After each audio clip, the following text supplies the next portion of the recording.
masakit ang ulo ko. Sige, tatanggalin ko.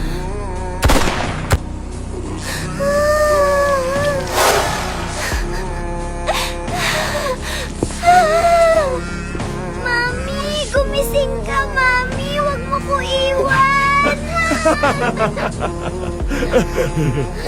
Hello, dispatcher. Magpadala ka ng tulong dito sa bahay ko. May bumaril sa asawa ko. Bilisan nyo! Daddy, okay lang po kaya si Mami? Hindi ko alam. Tumawag na ko ng tulong, parating na sila. Wala na to, patay na ang biktima, sa ulo pinaril. Grabe, karumal-dumal na krimen to. Imbestigahan natin to.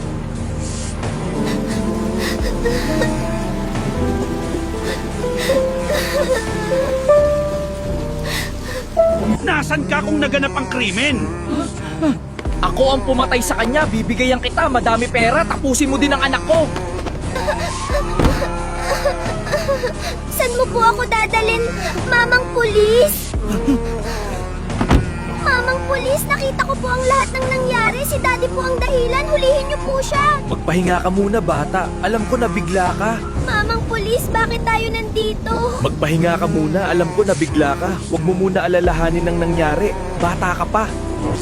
Magpahinga ka muna. Ako na bahala sa histisya para sa mamya. Kailangan lang iligtas kita muna sa kamay na daddy mo. Ngayon naman, siya naman ang mananagot sa batas. Humandaw ka sa akin, banana!